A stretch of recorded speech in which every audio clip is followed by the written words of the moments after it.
Please forgive me as I will read my presentation this morning.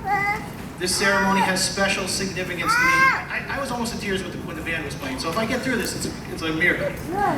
But this ceremony has special significance to me as a parent, and I don't want to be that guy that gets up here and is all emotional. I've asked the board to throw something at me. If that happens, we'll see what happens. There's no guarantee that that won't happen, but I'm hopeful that reading will help. And plus there are no tissues up here, so I'm out of luck.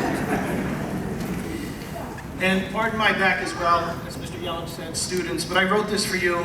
My Irish grandmother would have hit me in the head and said, "Turn around," but I can't do that. On this Saturday morning, high school principals all over the state of New York and elsewhere throughout our country are addressing their graduates. But they don't get the chance to address these graduates, our graduates. I consider it an honor to be able to do so. The Oneonta High School has now performed this ceremony 146 times. In this building, today serves as the 51st time that seniors have been seated here on this stage for a graduation ceremony. However, this group, these 147 graduates, are special and will leave this building after setting the bar high for future classes to aim. It has been difficult for me to decide what it is that I wanted to share with you seniors. In someone's life that has thus far accumulated 48 years of experience, there's a host of lessons and tidbits that I could share with you that would hopefully impact you in your future in one way or another. But being a realist, I understand that as you sit behind me, there is a very real possibility that you may not be listening to one word I'm saying, as it is 9,000 degrees on this stage and you are deep in thought trying to figure out what parts of your body may now be attached to the person on either side. In the off chance that these are the thoughts that are now occupying your mind, I will keep my message simple. You see, writing this for you was difficult because there is so much that I would like to say. I stand before you, the very proud father of one of this year's graduates.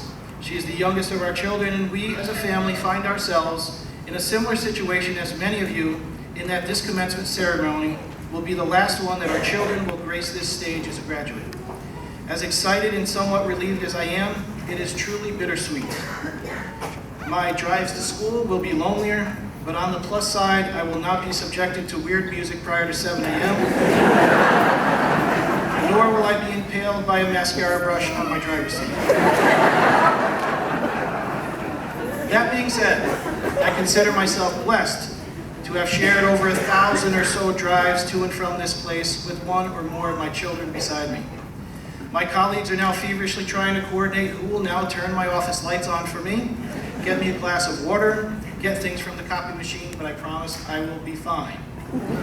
But these have been wonderful years, and I know that it has been the same for those of you on stage because you shared that with me when we recently met for our brief 10-minute exit interview, if you will. These past few weeks have been hectic for us all. I know that I did not get to meet with all of you seniors, and for that I apologize. For those of you with whom I did chat, I learned that you enjoyed your time here and feel well prepared for the next chapter of your life. As a parent and a principal, this is comforting.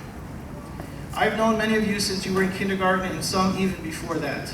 I have witnessed your trials, tribulations, and triumphs throughout the course of your education, and as such, I possess many, many fond memories. The field trips, the state championship girls soccer run, and the excitement of figuring out what you are doing next have all been wonderful to witness. One particular memory that comes to mind was a birthday party for our daughter that many of you attended in middle school, where my wife surprised us all and attempted to embarrass our daughter by dressing like a clown. This, in fact, scared most of you to the point that you quickly drew your cell phones, begged your parents, grandparents, other family members, possibly even those who you misdialed, to come and pick you up. I apologize and hope that this incident will no longer present any obstacles to your future endeavors. It could have been worse. I could have been dressed like that. So be thankful for that. There have been many, many wonderful memories throughout the years, highlighted by my opportunity to serve as a chaperone on the Grand Canyon trip with this group. And although a couple of our young men behind me decided that wearing bikinis in public was the way to enjoy the West, we never got kicked out of any place, so the trip was a success by all accounts. But that trip over 4 years ago confirmed what I already knew about this group, in that they were and are a really nice and special group of young men and women. In the process of writing this message to you, I've gotten up real early on a few mornings and have made my way to my office here at the school. As usual, I opened my office windows, enjoyed the cool morning breeze and the chirping of the birds who enjoy the trees in our courtyard. It has become a ritual that I enjoy very much. The sights and sounds of the new day hold so much promise. In case you didn't know, before entering into education, I was a police officer. For much of that career, I was a field training officer and predominantly worked midnights, as the midnight shift was often the busiest and provided the best opportunities for training our newest officers. The dynamics of the midnight shift were always so interesting to me, as the first half of an 8-hour tour would be consumed dealing with those who were often the poorest decision makers in our community. Those interactions were generally not pleasant simply due to the nature of the circumstances. Around 3:30 it would be paperwork time, and around 5 a.m. it would be back on the road. But during that brief time in the station, the new day would dawn, and the city would undergo an interesting transformation as our streets would now begin to be filled by those heading to work, those getting a morning coffee, and by those out to enjoy a morning walk or run. A very different atmosphere than just a couple of hours before. It is the promise of a new day that makes this day so promising and exciting. 720 school days have come and passed during your high school years, and 1,460 calendar days. And whether you were enrolled here for all of your high school years or just some, you contributed to this school culture, which I feel is one that most schools only wish they had. Today typifies your commitment to yourself and your future. Throughout your time here, you treated us as we watched you earn gold, and gold with distinction, in the NISMA annual music competitions. We watched as you sang and danced and performed in the fall plays and spring musicals, culminating with a great performance of Footloose. You earned respect for Oneonta at robotics competitions, forensic competitions, future business leader competitions, environmental work competitions, and instilled community spirit and patriotism in those who watched our marching band perform. You extend yourselves to our newest students and serve as link crew leaders and SAD members, and entertained and informed us through our school newspaper. We watched with pride as our cheerleaders cheered and you athletes competed in the pools, fields, tracks, and courts throughout New York State.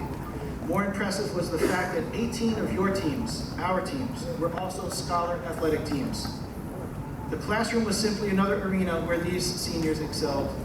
This group began their senior year with an average of 20.90 credits. One achieves this by being committed those first 3 years of high school. This represents the highest average achieved by a graduating class in the 7 years that I have been keeping track. The class of 2015 inches our school, our district, ever so close to the 90% graduation rate, and for that they should be commended, as we are certainly heading in the right direction. What you have accomplished is impressive, but what you are and who you are is so much more. When I read the activity sheets that you completed for guidance, I was so moved by the kinds of things that you students do outside of these school walls. You serve in our area soup kitchens. You are tutors. You serve in music ministries. You are hospice volunteers. You are amazing. My message to each of you individually is this as you leave this place, especially to those of you seated behind me who may not hear this enough, but you are a beautiful person. You have so very much to offer to this world. Don't depend on others to make you happy. You be in control of your own happiness, and don't let anyone steal it away, as they have no right to do so. You are strong and independent, and there is nothing that you can't do if you commit and are devoted to doing it. So those of you heading to college, go and become a red hawk, a wildcat, a red dragon, a bull, a saint, a hawk, a general. Those of you heading to the military, Andrew Gould, Anthony Jellick, Andrew Tilka, and Jason Young, go and be Marines, soldiers, and sailors, and thank you so much for your service to our country. Those of you going to work, thank you and be safe. Someday go and become mothers and fathers and grandparents. Go and be the very best in whatever you do, in whatever capacity or title that accompanies you. But whatever title or label that may in some way be linked to you, please remember that you will always be a yellow jacket, and we will be here cheering for all of you in all that you do. So without any further ado, I simply say thank you, and share with you Superintendent Yelich, members of the Board of Education, parents, family, and friends. that I, Thomas Grinling, principal of the Oneonta Senior High School, do hereby certify that these students have completed the requirements for graduation as set forth by the New York State Department of Education, and I hereby confer upon them the title of high school graduates. Congratulations.